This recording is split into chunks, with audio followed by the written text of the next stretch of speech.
From the Cleary Alumni Center on the campus of the University of Wisconsin-La Crosse, it's the Mike Schmidt Football Show. Brought to you by Honda Motorworks, your electric and hybrid headquarters at 4th and Cass. By Schilling Supply, serving businesses with critical supplies since 1897. By Schumacher-Kish Cremation and Funeral Services in La Crosse, La Crescent, and Onalaska. By 360 Real Estate Solutions, they've got the keys to your new home. And by Market & Johnson, Western Wisconsin's construction leader, adding value to everything they do. Now, here's the host of today's program, Terry Erickson.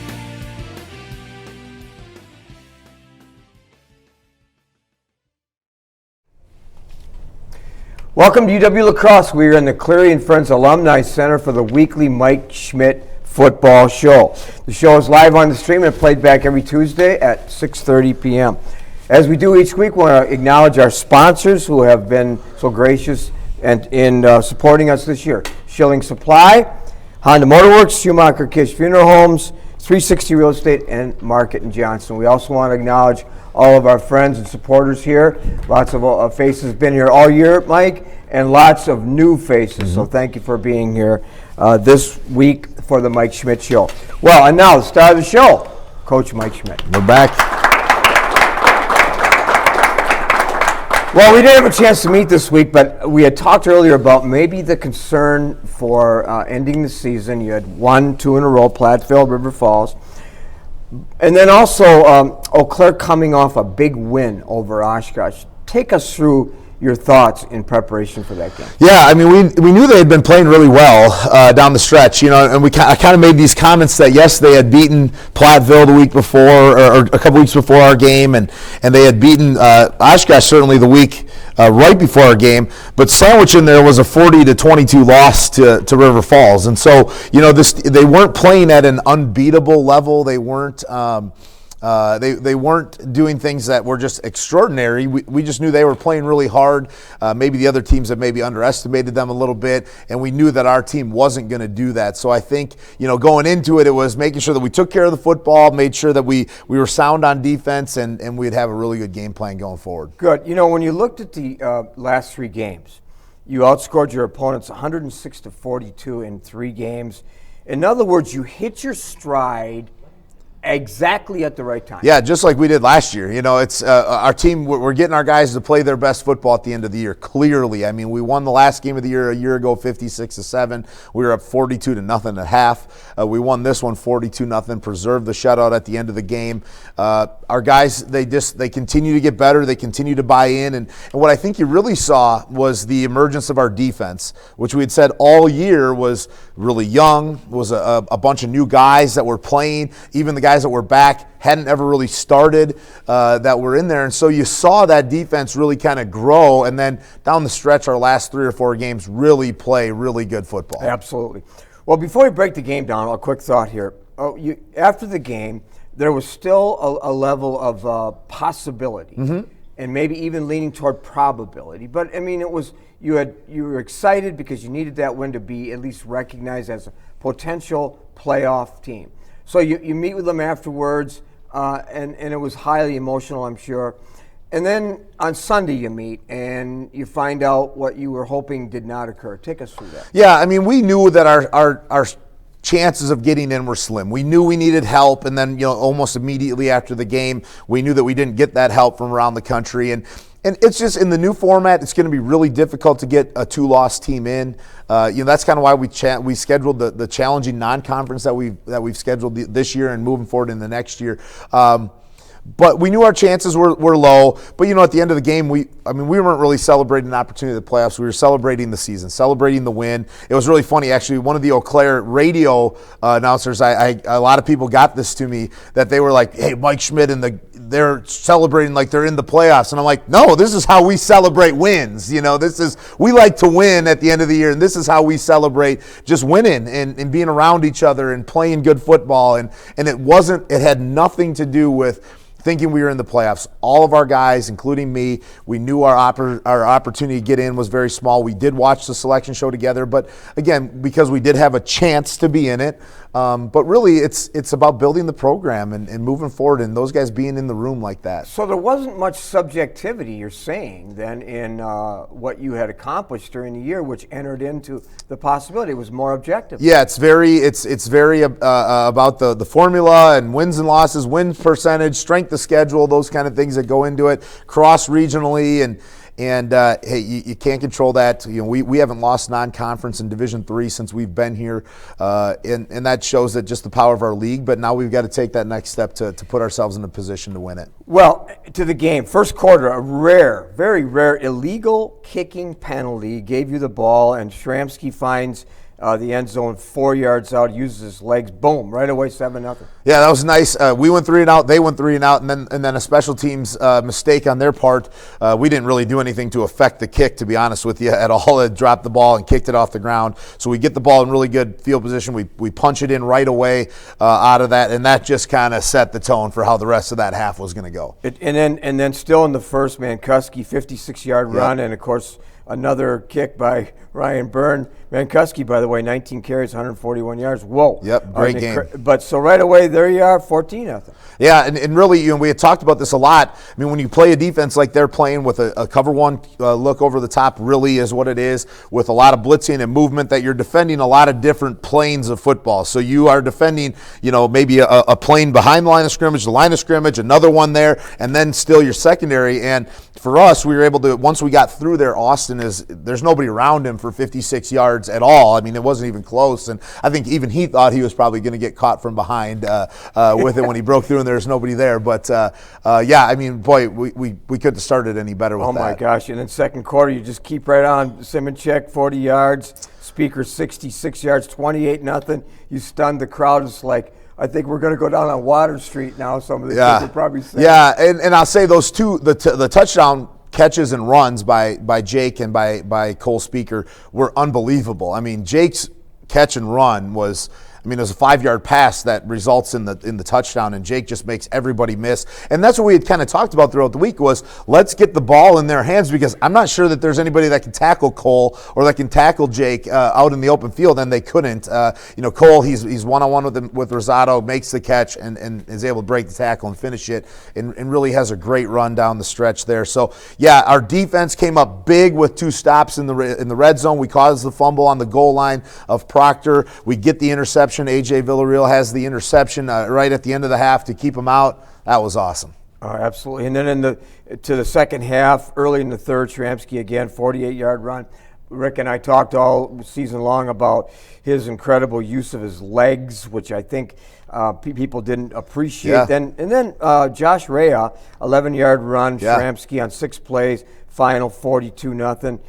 Rea's only touchdown of his career? Only touchdown of his career. Senior gets it in the fourth quarter. We were so happy for him. Ben has the run. Ben ends up leading the conference in conference play in total yards. And then we have a big goal line stop within the last minute to preserve the shutout, and our guys went wild. That was really cool. First time we've shut them out since the 70s. First time we've had a shutout since 2009. So really felt great for that defense and the way they played, having 3 turnovers, and a turnover on downs in the red zone. That's a phenomenal day. And the stats were so impressive with Shramsky. 5 touchdowns, 3 passing, 2 running. We talked about Mancuski's 141, 257 yards rushing, and passing 229 yards, 460 yards. So the game plan worked very well. We're gonna come back, and we're gonna bring a couple key players to that game plan here in the second part of the show, right after this. All right. The all-new Honda Fit gives you the flexibility of the Magic Seat with the fuel efficiency you celebrate at the pump. From Honda Motor Works. You'll love more miles per dollar. Honda Motor Works. Since 1897, Schilling Supply Company has been your single source provider of business solutions and supplies. Their 65,000 square foot facility stocks over 3,000 items ranging from packaging, janitorial, industrial, food processing, safety, and specialty products. Schilling Supply provides the essentials you need to meet your customers' and employees' expectations. Businesses like Gunderson, Quick Trip, Dynamic Recycling, and Badger Corrugating rely on Schilling Supply to deliver the right products at the right time. Schilling Supply Company. Visit on the web or call. Stunning from any angle, the HRV is a crossover of style and versatility. You'll love more miles per dollar. Honda Motor Works.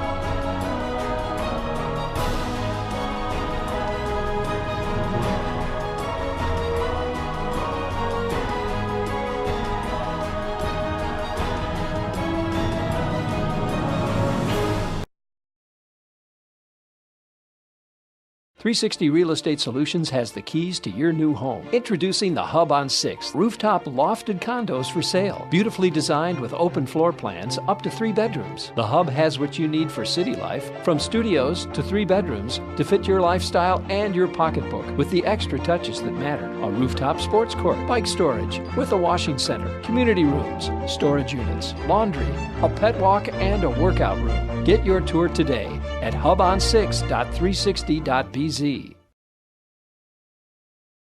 360 Real Estate.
Welcome back to the Mike Schmidt Show. Mike takes the break, so we have 3 seniors on the show, a big part of that huge 42-0 win over Eau Claire.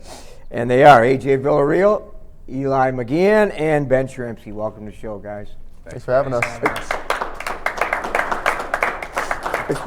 I suppose you found out about 20 minutes ago you're going to be on the show. Huh? Something like that, yeah. Well, back by popular demand, by the way.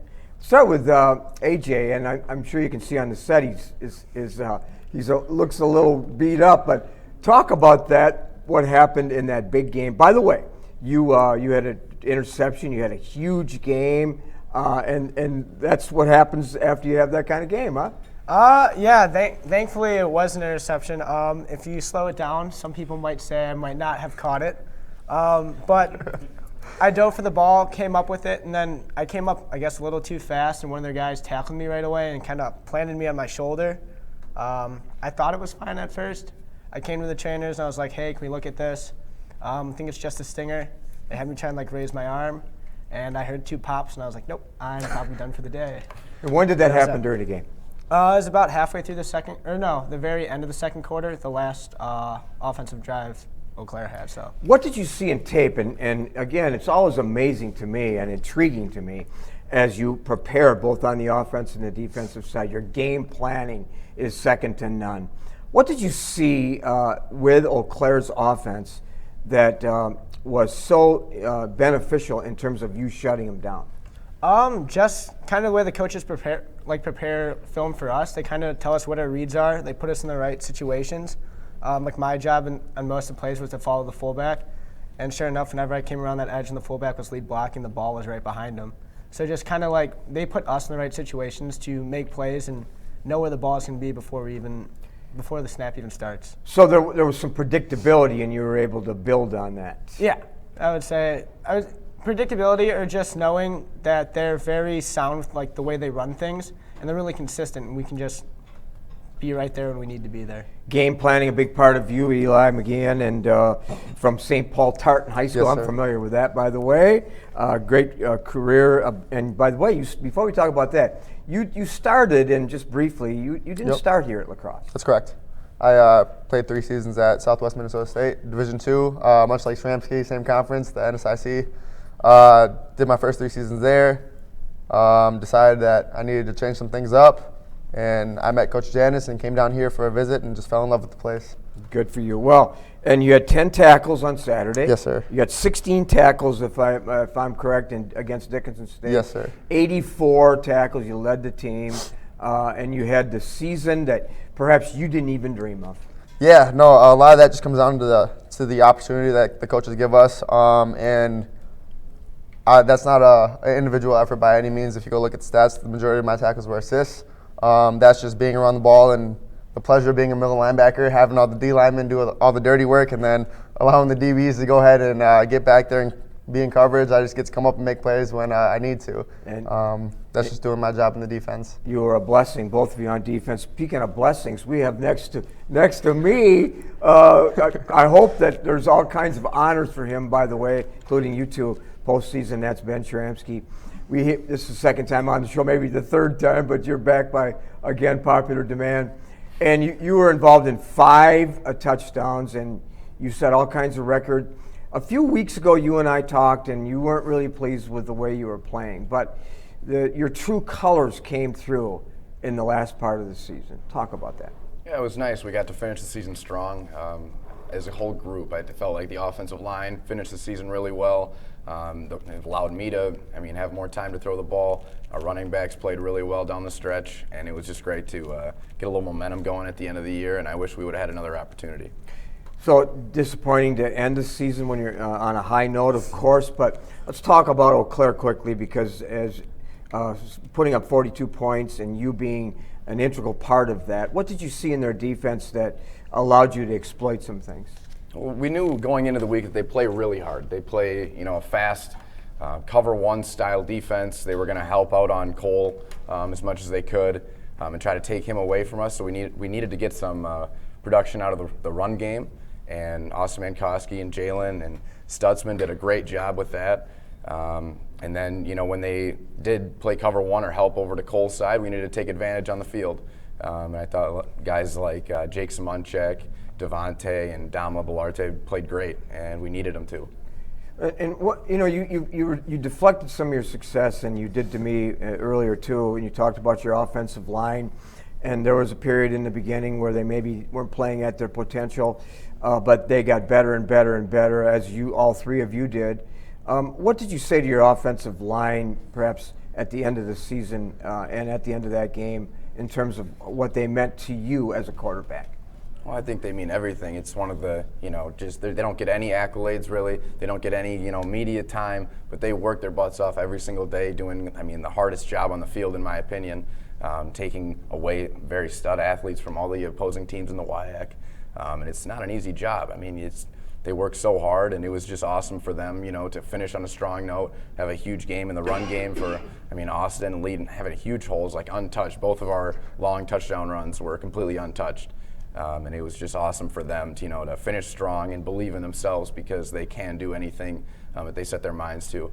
And just being positive with that and not, having any self-doubt in their own ability. Coach talked in the first segment, Eli, about celebrating the win and celebrating the season. Yes, sir. So as a senior, emotions, I'm sure, run high, as they do with most athletes. Emotional level for you, knowing the season was over with, knowing your career was over with, and then knowing on Sunday that it was indeed the end. Yeah, we, as seniors, we know it's an emotional time. We were here last year.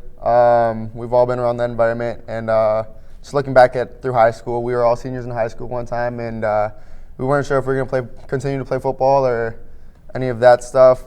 It's an emotional time of the year for everybody. It's not just us three sitting up here, for everyone on our team, all the guys across the nation. A lot of guys have to say farewell to their first love, something they've been doing for years. I know this is my 15th year of football, something like that for these guys as well, I'm sure. It's a special moment, though, and I'm glad that we got to send myself and the rest of the seniors off with a big win over Eau Claire, something we knew we can do, and just being able to finish the season strong and on a positive note. AJ, you're an emotional kind of person too, and I know you a little bit, and I've sensed that. But third in the team in tackles, 52. You had 2 fumble recoveries, 2 forced fumbles. You led the conference. Was it hard for you to end your career and end the season? Yeah, it's always tough.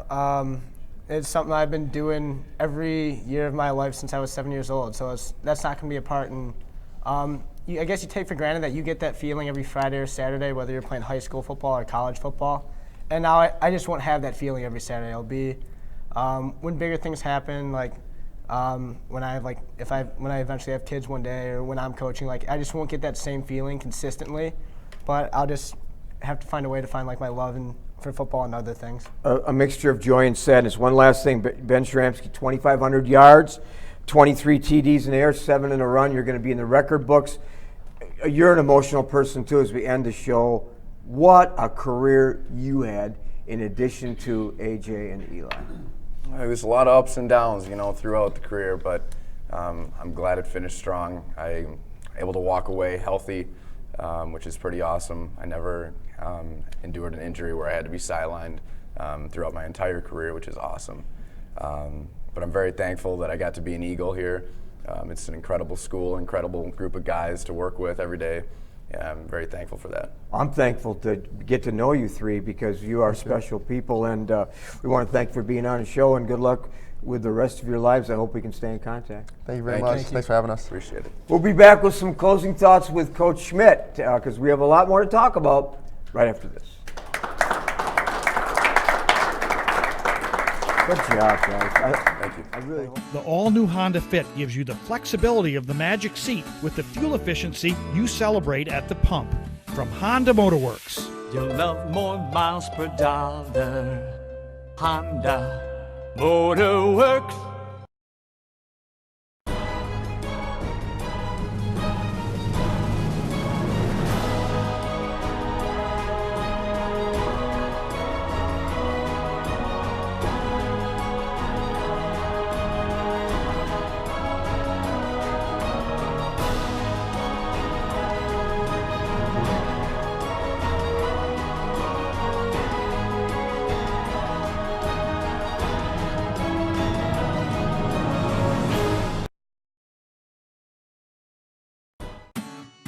Stunning from any angle, the HRV is a crossover of style and versatility. You'll love more miles per dollar. Honda Motor Works.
Welcome back to the Mike Schmidt Football Show here on KQEG. Let's real quickly look around the WIAC in this last week. Oshkosh wins over Stout 27-13, Whitewater 49, Platteville 21, Stevens Point over River Falls 39 to 25. And the conference ends this way quickly. Whitewater first, UWL second. By the way, back in August, it was lacrosse way down, so I guess we fooled them. Oshkosh third, and Stout and Point fourth with 3 and 4, and then at the end, at the bottom of the conference, Eau Claire, Platteville, and River Falls.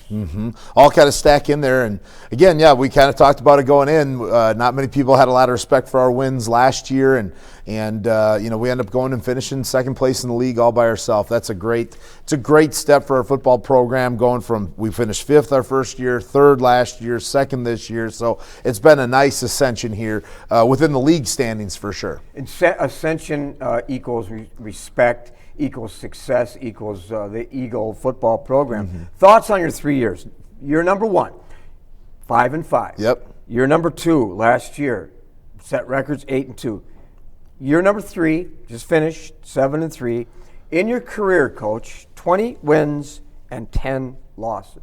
Yeah, it's been a pretty good run there. When you say that, that we took over a program that hadn't had a winning season in 10 years, and you come back in and you can go 20 and 10. I mean, I don't know that you really think that you're going to go and do it that well in this league, especially, and then having a much more challenging non-conference schedule this year obviously has really picked that up too. And so you look at kind of where we're at, and you take that big picture view of kind of everything, and again, you go from, I think the most important thing is that we went from 5th in the league to 3rd in the league to 2nd in the league, and you're in a position to compete for a conference championship every year, and that is the most important thing obviously here. But I think probably you look back, and I don't know that anybody on our staff or anybody on our teams I think it's almost funny that we're almost disappointed this year, and that's, we were picked to finish 4th in our league, and yet we go 7-3, and I think there's that feeling of, boy, we really thought we were going to take this next step this year, and it's like,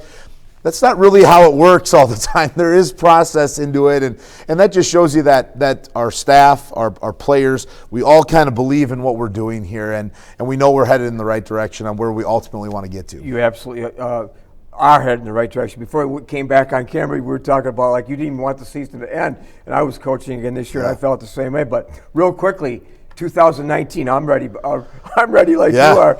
You start with 2 home games, Concordia, Moorhead, Illinois Wesleyan, and then to Dickinson State. That'll be a long road trip. And then October 5th at Platteville, and boom, in November 16th at Stevens Point. Yeah, we finished on the road again for the 3rd straight year. I don't know if that's good or bad. I'm not really sure how that goes, to be honest with you. But really challenging non-conference schedule next year. We go Concordia Moorhead, who has traditionally been a really good team in the MIAC, and then we get Illinois Wesleyan again, who returns everybody off a wonderful team. They did not make the playoffs. They lost to North Central and us. Those are their only 2 losses on the year and don't make the playoffs.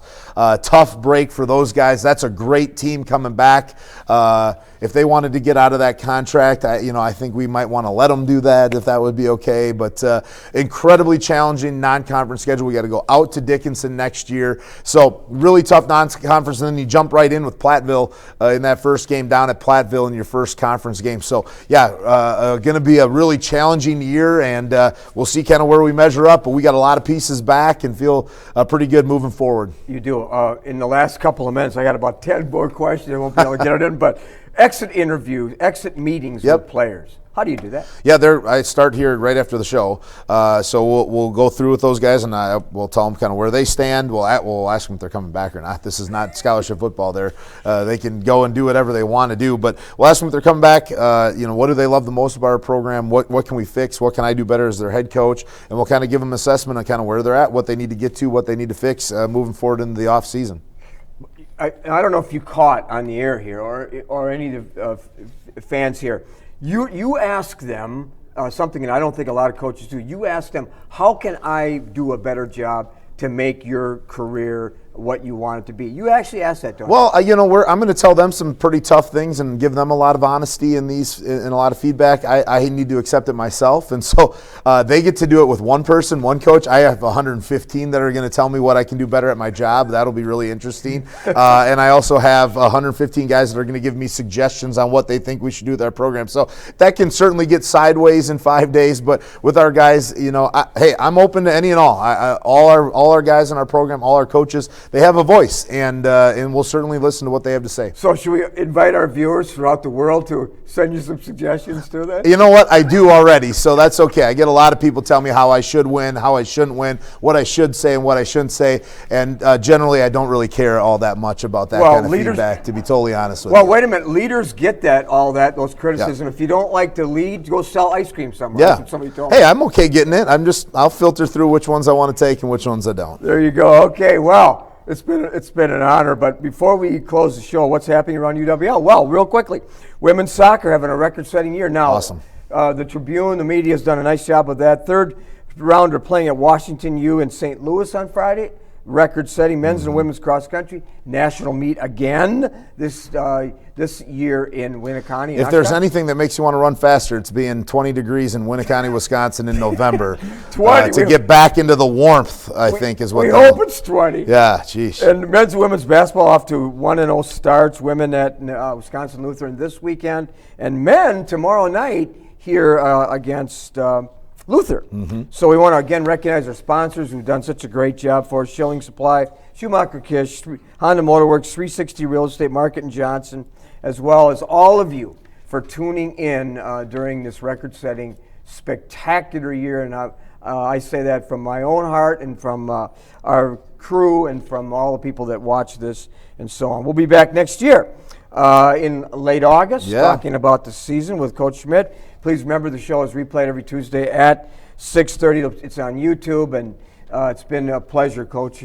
It's getting to know you well. For Mike Schmidt, I'm your host, Terry Erickson, thanking you for a great year and joining us here on the Mike Schmidt Football Show.